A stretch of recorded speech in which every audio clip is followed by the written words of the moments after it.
Good morning मेरे प्यारे प्यारे बच्चों। चलिए आज हम लोग सॉल्व करते हैं एनसीईआरटी के क्वेश्चंस। और आज जो मैंने चैप्टर लिया है दैट इज सॉल्यूशन चैप्टर। यहाँ पर हम सॉल्व करने वाले क्वेश्चन नंबर 17। ठीक है, क्वेश्चन क्या कहता है सभी बच्चे ध्यान से पढ़िए। The vapour pressure of pure water, water है तो प्योर ही होगा। The vapour pressure of water is 12.3 kilo pascal. ये आपको दिया हुआ है 300 केल्विन पर। ठीक है सर। उसके बाद क्या कह रहा है, calculate the vapour pressure of, vapour pressure आपको कैलकुलेट करना है 1 मोलर सॉल्यूशन। अच्छा, मतलब सॉल्यूशन की वेपर प्रेशर निकालनी है आपको। मतलब क्या निकालना है सर, निकालना क्या है, सॉल्यूशन की वेपर प्रेशर निकालनी है, तो मतलब इसको पीएस बोलते हैं, जो आपको निकालना है, राइट। और वेपर प्रेशर ऑफ वाटर दिया हुआ है, मतलब ये क्या है आपका, ये आपका प्योर वाटर है। तो प्योर के लिए क्या लिखते हैं हम लोग, नोट लगा देते हैं। तो पी नोट ऑफ वाटर, इसकी वैल्यू कितनी दे रखी है, 12.3 किलो पास्कल, किलो पास्कल में दे रखा है। ठीक है। और इसमें इस सॉल्यूशन में क्या मिला है जरा इसको भी देख लीजिए। यहाँ पर मिला है नॉन वोलाटाइल सॉल्यूट। जो सॉल्यूशन होगा उसमें जो सॉल्यूट है वो क्या है आपका, नॉन वोलाटाइल सॉल्यूट है। मतलब ये जो सॉल्यूट है आपका नॉन वोलाटाइल है। तो सॉल्यूट क्या है आपका, नॉन वोलाटाइल। क्लियर है क्या, नॉन वोलाटाइल। ये सब हमने मेंशन कर लिया जो हमको क्वेश्चन में दिया हुआ है। अब आप देखिए इसको सॉल्व कैसे करेंगे। सॉल्व करने के लिए सबसे पहले हमें यहाँ पर जाना पड़ेगा। वो क्या है, one molal solution of non volatile solute. इसका मतलब क्या होता है, आइए समझते हैं। As given here, as given here क्या दिया हुआ आपको बताइए, one molal aqueous solution of non volatile solute, non volatile solute, ये आपको दिया होगा। अगर आपको ये 1 मोलल दिया हुआ, जरा बताइए 1 मोलल का मतलब क्या हो गया, और नॉन वोलाटाइल सॉल्यूट इसका मतलब क्या हुआ। इसका मतलब हुआ कि 1 mole of non volatile solute, non volatile solute, right, is present in molal है, तो क्या लिखेंगे, 1000 gram of solvent, 1 gram of solvent. Solvent में क्या लिया हमने, वाटर लिया होगा, ये तो पता ही आपको। ठीक है। अब आइए यहाँ से आपको एक चीज़ तो पता चल गया कि number of moles of non volatile solute कितना है हमारे पास, बताइए। ये हमारे पास कितना है, 1 मोल, ये तो पता चल गया हमें, राइट। उसके बाद दूसरा क्या पता चला कि हमारे पास जो सॉल्वेंट है उसकी मास कितनी है, ये बताइए। ये क्या है इसका, मास ऑफ सॉल्वेंट। तो मैं यहाँ पे लिख देता हूँ, इट इज़, कौन सा मास है ये, given mass of solvent. Solvent मतलब सर वाटर, ये कितना दिया हुआ है, 1000 ग्राम। तो ये दे रखा है। क्या मैं यहाँ से गिवन मास दिया हुआ है तो क्या मैं नंबर ऑफ मोल्स निकाल सकता हूँ, बिल्कुल निकाल सकते हैं। Number of moles of water निकाल सकते हैं, कितना हो जाएगा बताइए। गिवन मास कितना है 1000, मोलर मास कितना होता है वाटर का 18। जब इसको डिवाइड करेंगे तो ये अप्रॉक्सीमेटली 55.5 मोल्स के आसपास आ जाता है। तो वाटर का भी मोल निकल गया, वाटर का भी मतलब सॉल्वेंट का भी मोल निकल गया।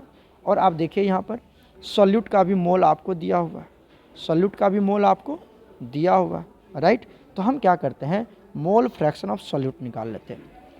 9 क्या कैलकुलेट करते हैं हम, मोल fraction of solute, mole fraction of non volatile solute, right. तो कैसे निकालते हैं बताइए, मोल ऑफ सॉल्यूट कैसे लिखते हैं, mole of solute divided by mole of solute plus mole of solvent, am I right. ये निकाल लेंगे। ये जब निकल जाएगा तो बताइए कितना हो जाएगा, वैल्यू पुट करते हैं मोल फ्रैक्शन ऑफ सॉल्यूट, सीधा लिख देता हूँ सॉल्यूट।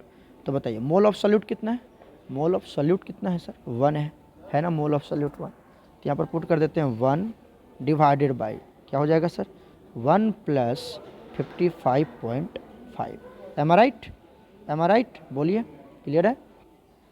इसको जब आप सॉल्व करेंगे तो इसकी वैल्यू कितनी आ जाएगी, 1/56.5 और इसको जब फर्दर सॉल्व करेंगे तो ये वैल्यू आ जाएगा 0.017। तो मोल फ्रैक्शन ये आ गया। क्लियर है? मोल फ्रैक्शन आ गया 0.017 किसका? सॉल्यूट का आ गया। अब आपको पूछ क्या रहा है? आपको पूछ रहा है सर ये तो जो वैल्यू दिया हुआ था हमने उसकी वैल्यू निकाल ली। अब यहाँ पर पूछ रखा है vapour pressure of solution, vapour pressure of 1 molar solution, इसकी वेपर प्रेशर निकाली, मतलब PS पूछ रहा है आपसे, PS पूछ रहा है। तो बताइए तो एक बात, यहाँ से कैसे निकाल सकते हैं हम? आप जानते हैं अकॉर्डिंग टू RLBP क्या बोलते हैं इसको? Relative lowering in vapour pressure. क्या होता है? P0 minus PS divided by P0 होता है ना sir, is equal to mole fraction of solute, mole fraction of solute. ये तो फॉर्मूला होता है रॉल्स लॉ के अकॉर्डिंग, तो हम यही जानते हैं सर कि mole P0 minus PS by P0 is equal to mole fraction of solute. P0 क्या है सर? P0 किसका? अब ये वाटर है तो वाटर लिख दो यहाँ पर, जो कि वैल्यू ऑलरेडी दिया हुआ। तो P0 तो मैंने शुरू में ही लिख दिया था, याद है आपको? P0 यहाँ पे लिख लिया था, ये देखिए शुरू में ही लिख दिया था 12.3 किलो पास्कल। तो ये वैल्यू पुट कर दो, यहाँ पर वैल्यू पुट कर देते हैं। P0 का वैल्यू आइए देखिए, P0 का वैल्यू कितना पुट करेंगे? 12.3 माइनस PS तो हमें पूछ ही रहा है sir, am I right, divided by P0 कितना हो जाएगा? 12.3 is equal to mole fraction of solute. अभी निकाल के दिखाया मैंने, कितना आया था बताइए? 0.017।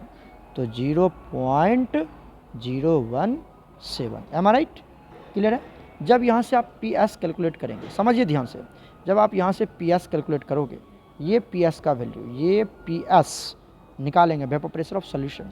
ये PS क्या है? Vapour pressure of solution. कौन सा सॉल्यूशन? 1 मोलर सॉल्यूशन, ठीक है। इसी को क्या बोलते हैं हम? PS बोलते हैं। इसकी वैल्यू कितनी हो जाएगी? मैं सीधा कैलकुलेट करके लिख देता हूँ, 12.08 और ये किलो पास्कल में ही आएगा, क्योंकि आपको ये किलो पास्कल में दिया था। 12.3 किलो पास्कल में, तो किलो पास्कल में ही निकाल लेते हैं। 12.08 किलो पास्कल हो जाएगा वेपर प्रेशर ऑफ सॉल्यूशन। तो यही आंसर हो जाएगा। क्लियर है? मैंने उम्मीद करी है कि आपको बहुत अच्छे से समझा पाऊँ। आप कोशिश करना और देखना, कोई दिक्कत होगी तो आप ज़रूर हमसे पूछना।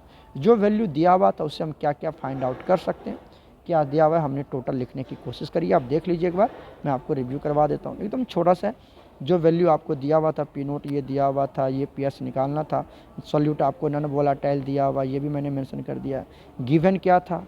एज ई गिवन ईयर क्या दिया? 1 मोलर सॉल्यूशन दे रखा है नॉन वोलेटाइल का। तो 1 मोलर मतलब 1 मोल नॉन वोलेटाइल सॉल्यूट दे रखा है, 1 मोल नॉन वोलेटाइल सॉल्यूट दे रखा है। और 1000 ग्राम दे रखा है किसका? सॉल्वेंट का। तो वहाँ से हमने नंबर ऑफ मोल्स निकाल लिया, मोल फ्रैक्शन निकाल लिया हमने। जब मोल फ्रैक्शन निकल गया तो रॉल्स लॉ बोलते हैं, RLBP लगा दिया। RLBP क्या कहता है? बस इक्वेशन निकल गया हमारा, यही आंसर। क्लियर है? कोई दिक्कत? तो चलिए, एक बार मैंने आपको रिव्यू करवा दिया है, एक बार देख लीजिए यहाँ से यहाँ तक। फिर कोई दिक्कत होगी तो आप ऑफलाइन लेक्चर में ज़रूर पूछना। ओके बच्चा, गॉड ब्लेस यू।